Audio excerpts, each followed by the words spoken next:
Okay. So thank you very much, and we are going to have a session on food forensics today, and I'm going to uh, instead of some theoretical aspects, I'm going to tell you what are the practical aspects and challenges, analytical challenges and implications in food forensics that we are analyzing in our laboratory.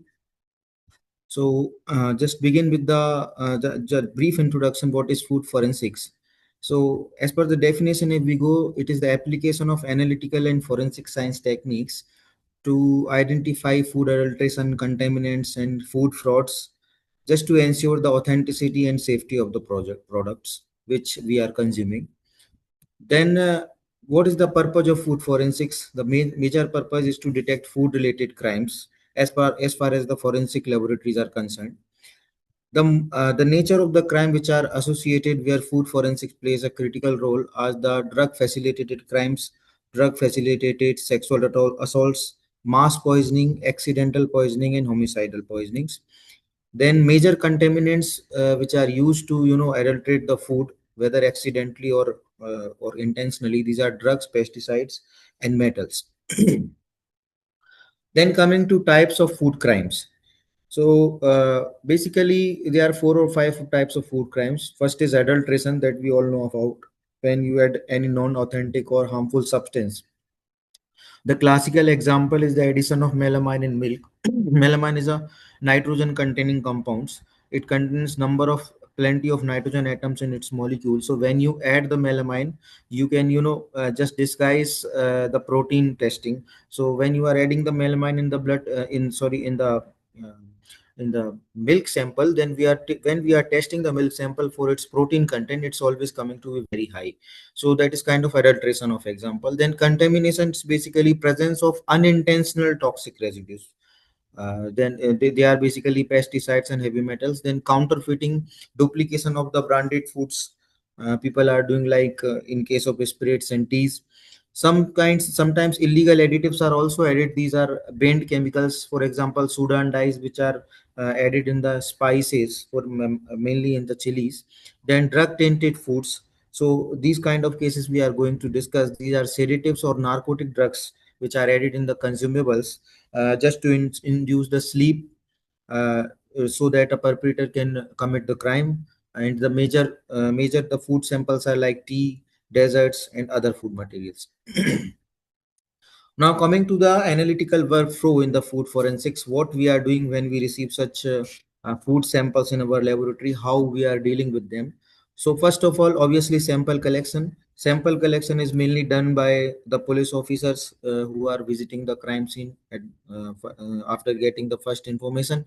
But mostly, in some cases, when for forensic officials are also going on the crime scene, they are also guiding the police officers, or they are themselves collecting the samples. So this is the most crucial step, which kind of sample we have to collect, because there and in many crime scenes we can find number of food samples, which some may be irrelevant also. So it is very mandatory that we should opt a prudent approach.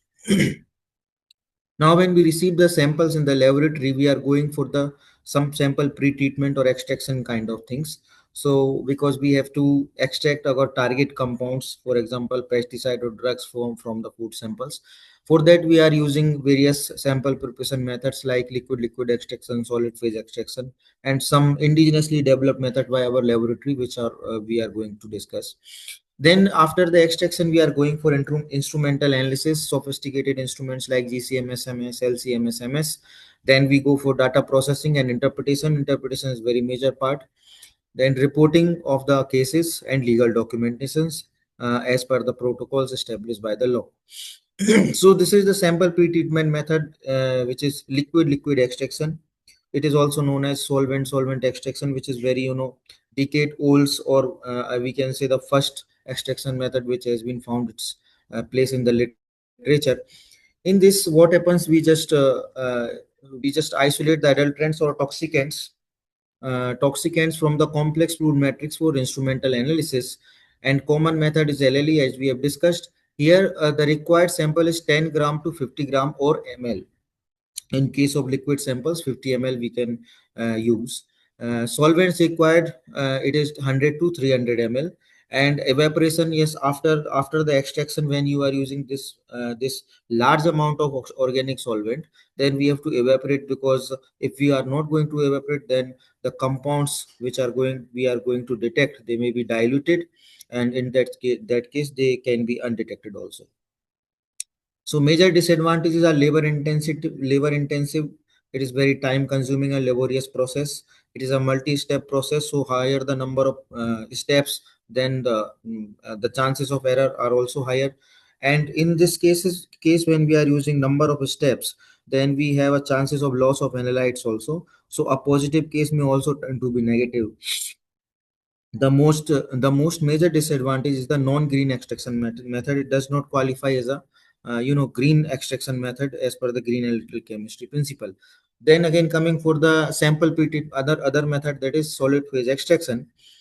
Here we have a cartridge which is which is packed with the sorbent. Commercially they are available. So initially we go for conditioning of the cartridge, and in this case the requirement of the sample and solvent is reduced in comparison to liquid extraction. Here 1 to 5 gram or ml of the sample is required. Solvent is also 10 to 30 ml is consumed. And yes, evaporation is also required after doing the sp steps. Then it is also labor intensive in multi steps. You can see in the diagram, you have to condition the cartridge, then you have to apply the sample. After then you have to elute the contaminants from the cartridge, and after that you have to elute your target analytes. So it is a multi-step procedure, and it has to be done under the vacuum conditions also. So it is also not considered as a non as a green method.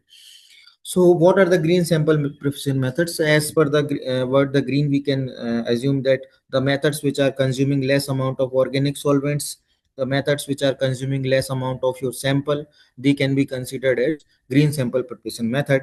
And basically micro extraction methods are considered as green sample preparation methods. So they can be classified into two categories: sorbent based and solvent based methods. In this presentation we are going to discuss sorbent based methods, mainly fabric phase optive extraction, rotating paper disc extraction, the RPD, which has been patented and developed by our research group at CFSL Chandigarh, and some other techniques which are indicated in red color. They have also been developed in our laboratory only. So I suggest to the students to go for this if they are interested in green and miniaturized micro extraction methods, which are helpful in analytical toxicology. These are advanced methods. If they are interested, so they can opt for this book. They can read the books. These two books have been edited by me and my colleagues, and they are the most comprehensive books till now available on the advancement of micro extraction techniques. So now we are coming to discuss analytical method development and validation, and some case studies to detect food adulterants or contaminants in real cases which we receive in our laboratory. So initially we will study the cellulose paper for extraction. Actually, we are discussing sorbent based extraction. So in sorbent based extraction, there is a material that is known as sorbent, which is used to adsorb the target analytes or drugs, whatever we call it. So those target analytes are adsorbed on the surface of the sorbent, and after the adsorption for a particular time, these target analytes are dissolved from the surface by mean of some solvent or by mean of some any thermal desorption kind of things. So here what we are discussing is cellulose paper as a natural sorbent. This cellulose paper you can see in the figure, it is basically a Wortmann filter paper which we use for as a natural solvent for extraction. It is very cost effective, its mechanical strength is also good, and there are number of hydroxyl groups are available on the surface of the cellulose paper, because you can see in the figure in the down, number of hydroxyl groups are available, and these hydroxyl groups are able to form various kind of interactions like hydrogen bondings, like big van der Waals forces with the target and lights. And since this is biosorbent, naturally available, obviously it is non-toxic, then it has ability of surface modifications. If you want to increase the absorptive ability, the adsorption ability of the filter paper, you can modify its surface properties by impregnating or by dipping in some chemical agents. So that can also be done. So we are coming to the first method, that is rotating paper disc method. This method has been in 2024 that this method has been reported by our research group in Chandigarh, and it's doing very very well. Most number of the papers have been published on this method. It has also got a patent, Indian patent.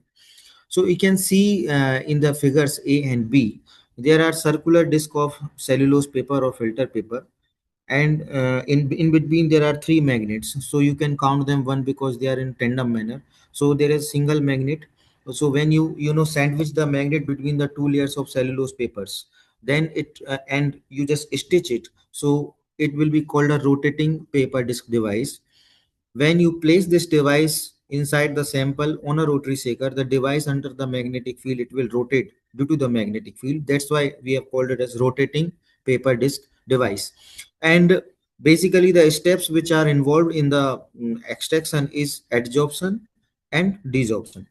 The most beautiful thing of this method, no prior sample pretreatment are needed, like deproteinization or deproteinization in case of tissue sample digestions we do. So these kind of pre-treatment steps are not required. You just dilute the sample. In case of liquid sample, you just dilute it. Surface modifications we can also perform with octanol or clove essential oil that we will discuss.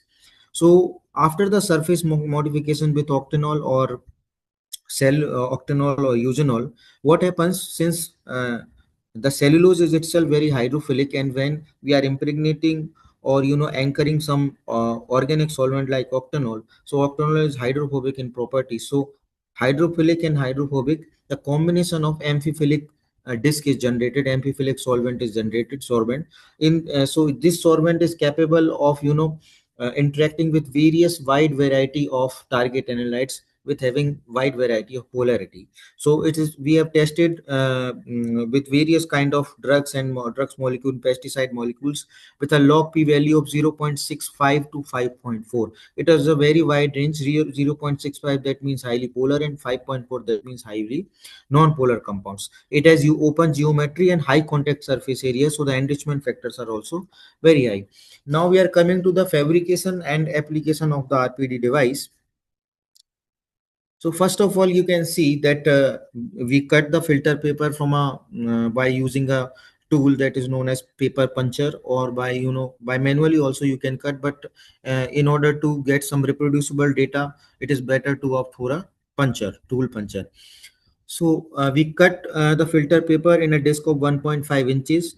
Then we dip that filter paper in eugenol solution. In case of this particular application, we are going to dip it in the eugenol. Eugenol is basically, it is a compound. It is a lipophilic compound having a benzene ring and allyl chain in its structure, and is the principal component of clove essential oil.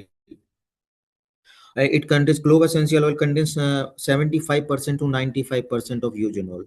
So we are going to dip the filter paper in the eugenol solution, and after that, just for 10 to 15 seconds, the solution will evaporate, and the pure eugenol and the component of the clove essential oil will be anchored or impregnated into the filter paper.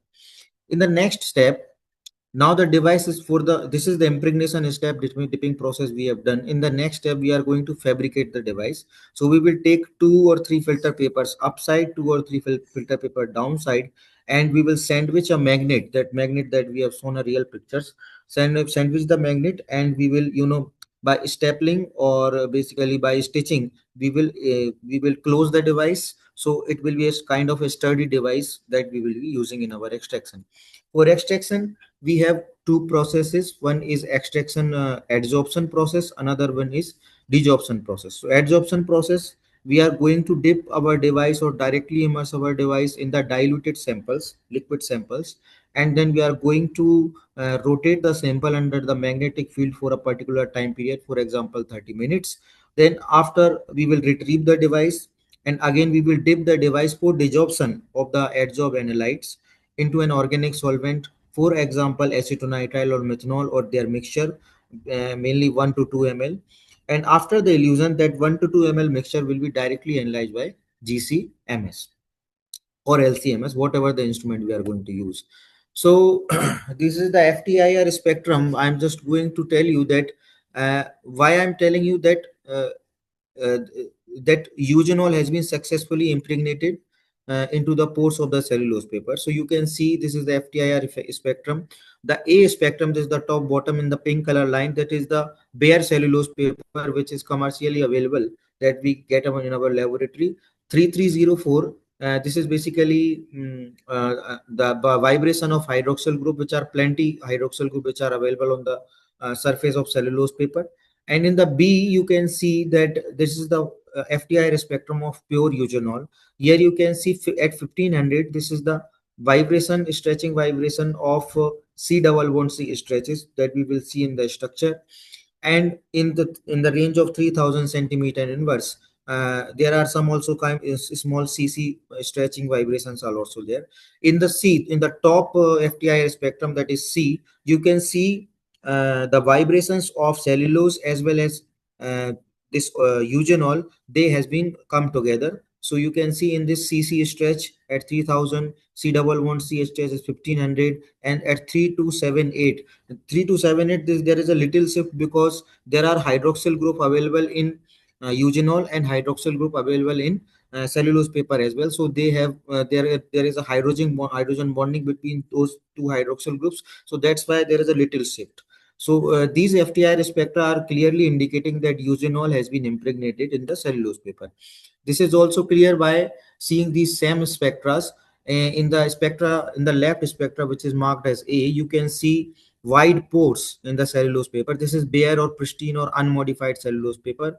This is the 3D network of the cellulose fibers. Number of the pores you can see in the B picture. When we impregnate the cellulose paper in the eugenol or clove essential oil, then you can see the pores are little bit closed, okay, and the surface is little bit glossy and smooth. That means the surface modifications has also been done. So physical and chemical, both kind of modification that has been done in by impregnating the cellulose paper in eugenol.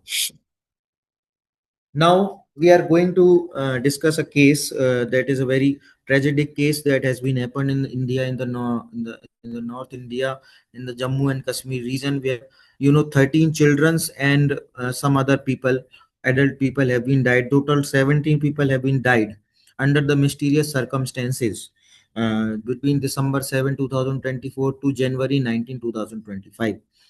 And after that, there were subsequent to eating the deaths were subsequent to eating community meals, and there were some symptoms that has been noticed. These are the symptoms. Initially they have fever, vomiting, abdominal pain, headache, irritability and sweating, lethargy, altered sensorium. That is a very unique symptoms.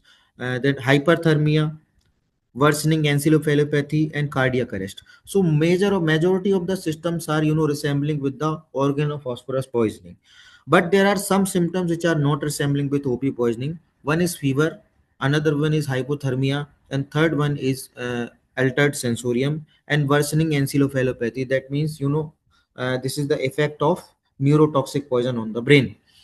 So these are the basic symptoms, and in that village there were 6,000 persons were residing at that point of time when when those deaths has happened.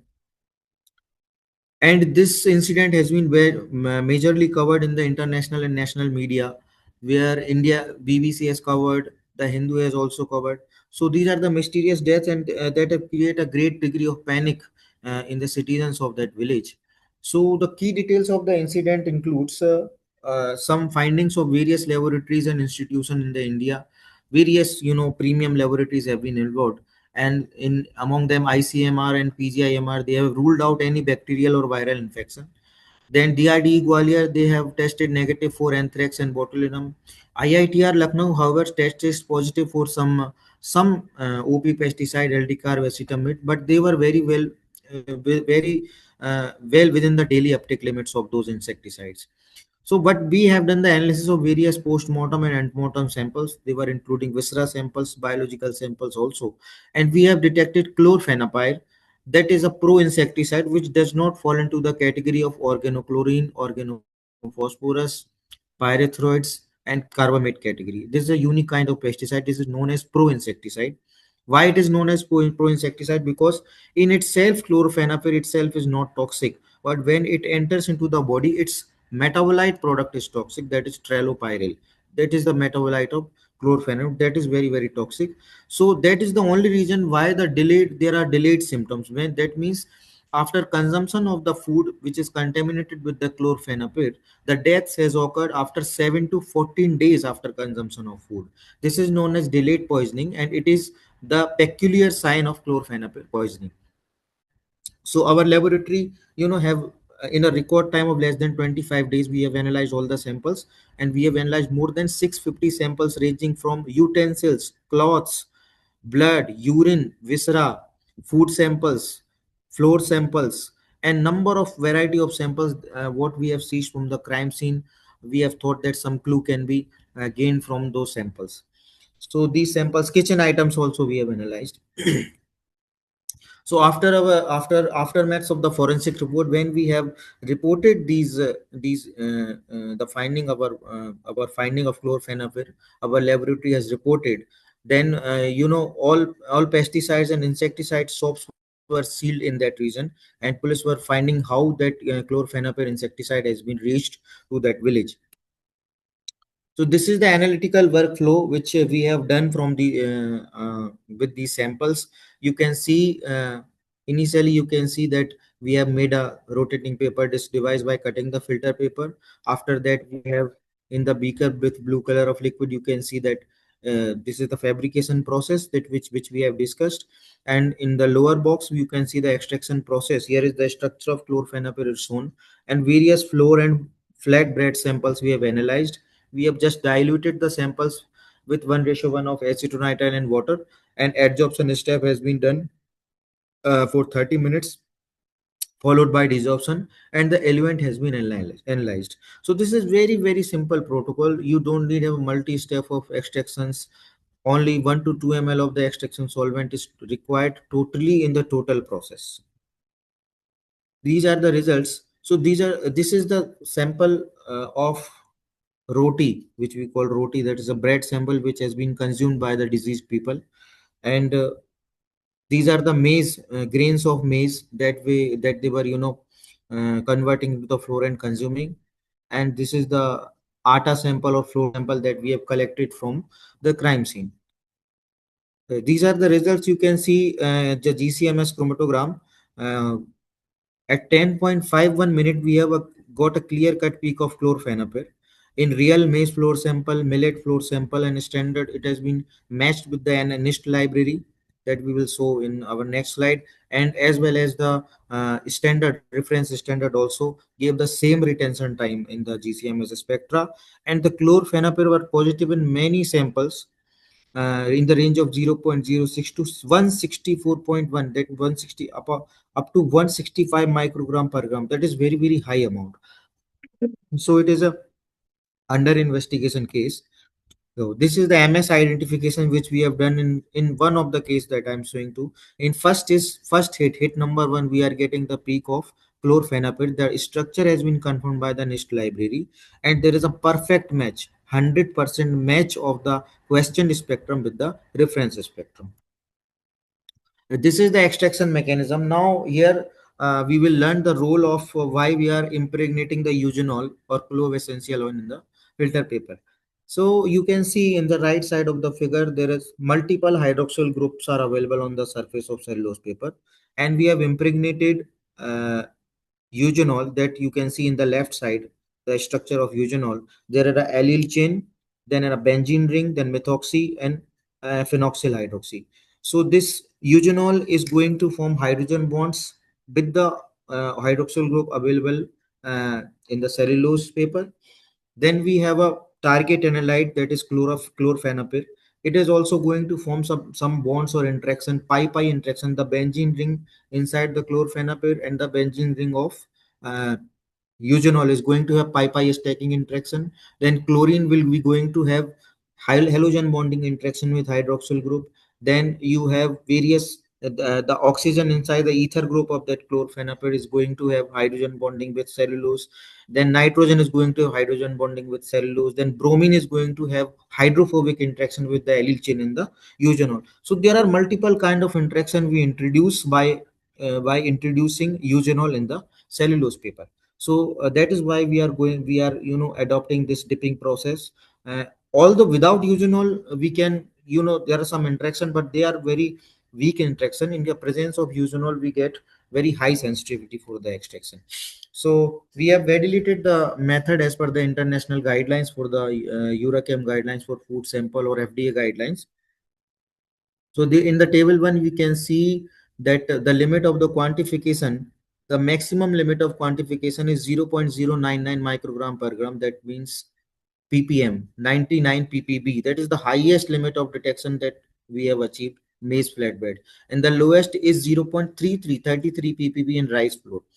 And the intraday and interday precision, they were well within the range 5.9 and 9.6%. That means every time we are analyzing the sample, we are getting the precise and accurate results. In the table 2, you can see the recovery values, relative recovery, accuracy, relative error, and matrix effects. So these all values are well within the guidelines which are available as per the international protocols. And the relative recovery has been in the range of 88.6. Accuracy was were also around 100%. And the matrix effect, that was less than 9.1%, means such complicated matrices. And enrichment factor, we have achieved up to 95.5%. That is very high enrichment factor. Yeah, these are the some colored graphs which show how our method is practical and how green our method. So there are some tools and indicators by which you can measure the greenness and practicality of the developed method. So first one is the CACI, Click Analytical Chemistry Index, and we have scored a 75 score on this tool. It comprises of various subparameters like sensitivity, sample size, sample preparation, feasibility, application, portability, automation, etc. These all parameters are considered while evaluating your method. In the second case, we have evaluated the greenness, and the score is obtained to be 82. That is very very high green score when you are comparing the methods which are coupled with GCMS kind of instruments. So there are various pentagons you can see in the structure. Those pentagons are basically nothing. They have, each pentagon is corresponding to the one category. For example, sample preparation, how much solvent you have used, like that. These are the freely available software that you can practice on those. And this study recently, I think 15 days or 1 month ago, it has been published in Journal of Food Composition and Analysis. Analytical evaluation of chlorphenapir insecticide in poisoned food using sustainable eugenol coated rotating paper disc micro extraction technique. Now coming to the next, our next method, that is cellulose paper absorptive extraction. This is a method. The principle of the CPSC and RPD is almost same. We are using Whatman filter paper here, and it has been proposed by our group in 2023. By this method, we can analyze 15 to 20 samples per hour. We can prepare 15 to 20 samples, and the total amount of solvent is consumed is less than 2 ml. And one box of filter paper, that is 150 mm, one zero has been put, extra zero has been put, I'm sorry for that. One box of filter paper is 150 mm, can be used for 400 of samples. So you can see in the figure, you can see we have given the example of lorazepam compound. This lorazepam compound is entrapped within the cellulose molecules, and you can see various kind of hydrogen bonding uh, are happening between lorazepam, nitrogen and hydrogen, or hydroxyl group, oxygen group. So when you are about to or you are planning to extract any compound, or any compound which is having very plenty amount of hydrogen bond donor and acceptor, in that case unmodified cellulose paper can also be used. So these are the case studies. In this case, what happened, a maid has served egg, bread and tea to her employee for breakfast, and after consumption the victim fell unconscious. She has been took to nearest hospital. And this is the case of drug facilitated crime. Various valuables have been stolen. The police has recovered remnants of tea which has been consumed by the victim, and we have analyzed. Another case study is 54-year male was arrested for looting people by offering sedative laced prasad, some food material, and biscuits. So then he always targeted some innocent passenger, especially from some particular part of India. Then auto driver consumed the spiked biscuit, and he became unconscious, and later found that his cash and documents were stolen. So police recovered some sedative pills, biscuit, and stolen mobiles and cash from the accused. and the lorazepam residue that we have detected in the samples which has been collected from the crime scene. So this is the analytical workflow in case of CPSE. So we just take food samples and just put 4 to 5 filter paper in the diluted sample. Just rotate the sample for 30 minutes. Very simple protocol. Then just dry the cellulose paper and elute it back extraction by any organic solvent and analyze by GCMS. This is a very simple protocol which is very much suitable for polar compounds which are containing large number of hydrogen bond donor and acceptors. These are the real sample images of the biscuit that has been consumed by the truck driver. You can see the control sample and the seed sample. The photographs has been taken by us in the laboratory, and in the right side of the seed sample you can see some white dots on the cream. That is basically lorazepam powder is sprinkled on the biscuits, inside the biscuits. So we have splitted the biscuit into the two part, and here you can see in the right side the lorazepam at 9.278 minutes. We have detected the lorazepam since it was a T sample. At 4.682 we have detected caffeine also. In case of biscuit sample we have detected only lorazepam. So the amount which we have detected is 1.7 mg per gram of the biscuit and 478 microgram of lorazepam in T sample. This is very high amount to seduce a person for a long time, up to 12 hour or 24 hours also. So again we have done the method validation, and as per the guidelines we have got very good results. In T samples we have got the intraday precision in biscuit samples less than 4.44%. As per the guidelines this should be less than 5%. And for intraday precision, that means we have analyzed the same samples for consecutively for 5 days, and we have got a relative standard deviation of 9.5%. So they must be less than around 12 to 15%.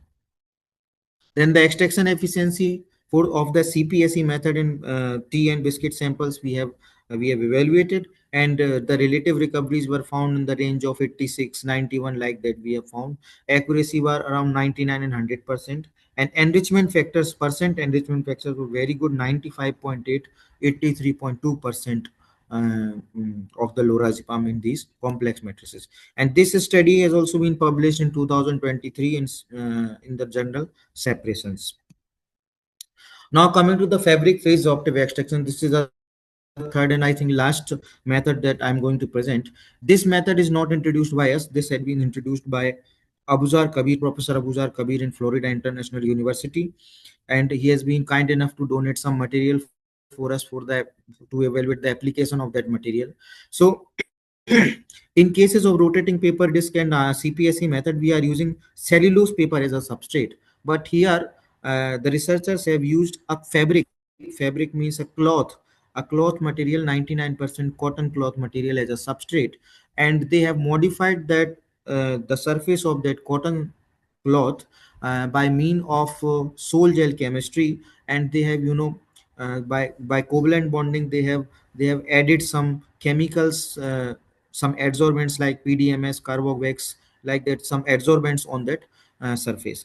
So this technique is known as fabric phase optive extraction, because of fabric is involved as a optive phase. In this graph you can see that this is the same graph of the FPSE membrane. We call it as a FPSE membrane, and this is very permeable membrane.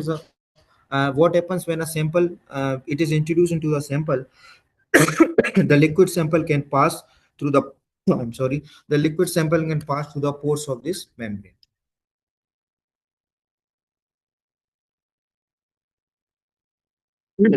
So this is a very interesting case study. This is a case study of drug facilitated sexual assault. A 30-year-old female, she has checked into the hotel with her friend, and her friend has offered some tea. And she has consumed. Actually, he has spied some adulterate, some sedative drugs into the tea, and when she consumed, after consumption she fell unconscious and she was sexually assaulted, and hotel staff found her and took her to the nearest hospital, where doctors found her too unfit to give statements. So the blood samples of the victim, that girl, and the tea samples, which the remnant of the paraphernalia of the tea sample, were forwarded by the police officer to our laboratory for toxicological analysis. So this is the analytical workflow you can see. various food samples we have taken, chocolates, biscuits, juices, cold drinks, some sweets, pastries, tea, and other number of food samples which are likely to be involved in drug facilitated sexual assaults, which are likely to be involved. And we have uh, developed the method for diazepam, ketamine, and chlordiazepoxide. All are sedative drugs. So the membrane which we have shown, that is 1 by 1 centimeter of membrane, is a square membrane, 1 or 1 by 2 centimeter only. So that membrane or fabric had been dipped into the diluted sample. A magnetic stir bar also dipped, and it is stirred for 30 minutes. After that, the membrane has been taken out, and is subjected for the elution by means of any organic solvent, and the samples were analyzed by GCMS. So you can see in the analytical findings, ketamine, diazepam, and chlordiazepoxide, these all were well resolved by this protocol. And in the below chromatogram, the chromatogram number B, you can see the diazepam has been detected in the T sample, and its concentration was 411 microgram per ml. That is very, very high concentration to seduce a person. So, in this method, we have evaluated the whiteness of the method. Whiteness is basically a new concept in analytical chemistry. If you go for white analytical chemistry, then before that you have to know what is green analytical chemistry. So, white analytical chemistry is basically the extension of concept of green analytical chemistry. Green analytical chemistry, the core tenets are focused on the greenness or environmental sustainability, but white analytical chemistry is examining any method holistically for its analytical performance, that are rated in red color, for its green nets that are rated in green color, and for its practicality, whether the method you have developed is practical to be implemented in a laboratory or not. So these are the parameters which a white analytical chemistry algorithm, that is known as RGB12, red, green, and blue 12 algorithm, is basically meant for. So this is the algorithm which is available in a Microsoft Excel form, freely available. So there are some parameters in case of red box. You can see scope of application, how many analytes you are going to analyze by a single method, how many matrices are you are going to analyze, and what are the limit of detection and limit of quantification. That means sensitivity of your proposed method. What are the precision and accuracy? So if you are having very good precision and accuracy as per the guidelines, so you can allot some higher numbers, more than 100 also. And if you are having large number of the drugs, in our case, we have analyzed 3 drugs. We have developed a method for 3 drugs in more than 8 to 10 matrices. So in that case, the scope of the application is very good. Now coming to the green part, toxicity of the reagents. Whatever the reagents we have used in the whole protocol, how many toxics they are, how much toxic they are, then amount of the reagents and waste, how much waste you are generating after analysis of a single sample.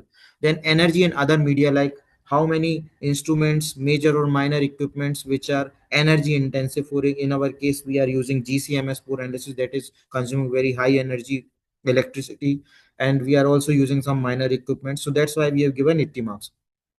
And what is the direct impact on the organism? So there is no direct impact on the organisms, so that's why we have 100. In case of blue, there is cost efficiency, time efficiency, and some other major minor requirements for the protocol, and operational simplicity.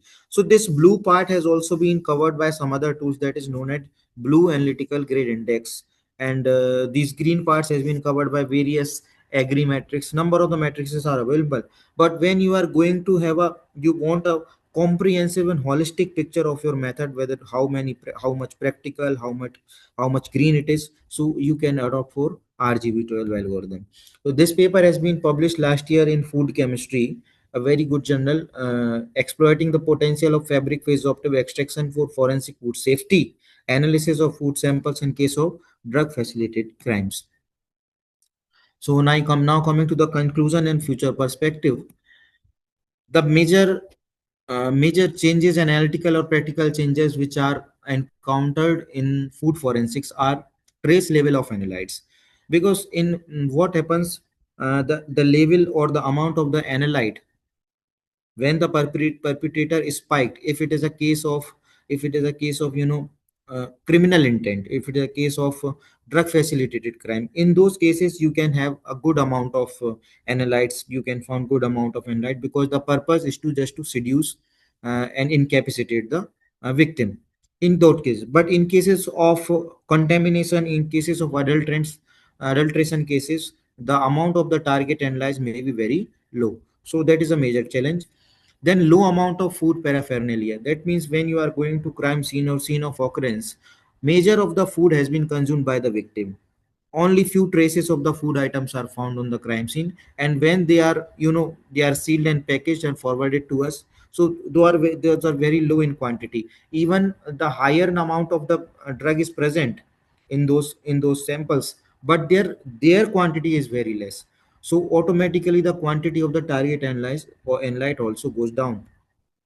Then sampling and preservation, this is very very important crucial point. What happens, that food paraphernalia or food items, they are always wet in conditions. Sometimes police officers, or they are sometimes they are ignorant, or they don't know the preservation methods, so they just pack the food samples into the aluminium foil or whatever the self sealing envelopes, just sent to our laboratory, and they don't maintain any cold chain. So by the passage of the time, some fungal growth may be there, and that fungal growth maybe interfere with the with your analysis, because they are living organisms, they can consume the target analyze also. Then obviously complexity of the food matrix, different, there are various different food matrices available. Some fruit juices are there, some tea samples are there, water samples, and the solid food samples, they may contain protein, they may contain fat, they may contain number of the interfering substances they contain, which interfere in the extraction, which interfere in the analysis, final GCMS analysis. Then distinguishing between accidental and intentional adulteration, this is very crucial step. Why? Because for example, you have just detected a lorazepam in the sample, so how you would say that it is accidental or it is intentional? So there is no such mechanism to tell. By your analysis, you can give the concentration, but the concentration is always above the therapeutic level. So in case of accidental or in case of adulteration, in both cases the concentration is very high. So it is a, by your forensic report you cannot say that whether the adulteration is accidental or intentional. It is just the circumstantial evidences and the investigation of the police that will prove that. Then most of the laboratories are using obsolete extraction methods. There are multi-step procedures, and the loss of analytes are, the chances of loss of analytes are very high in these methods. And but unfortunately majority of the laboratories are using those methods. Now coming to the solution and future purpose, this we have discussed the analytical and practical challenges.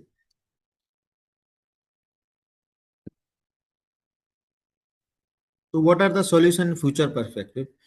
So we have to adopt four green sample preparation methods, like we have seen in our publication. In our, these are very effective methods, sustainable methods.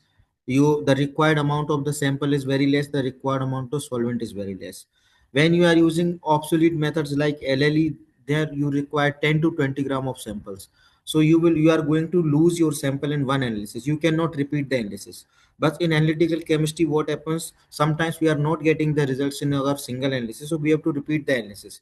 In case of quantification also, we have to repeat the analysis for 3 to 5 times. So we need to have a plenty amount of samples, but the plenty amount of samples is not available in such cases. So that's why we have to adapt for the techniques which are requiring very less amount of sample, 1 gram 2 gram, like that.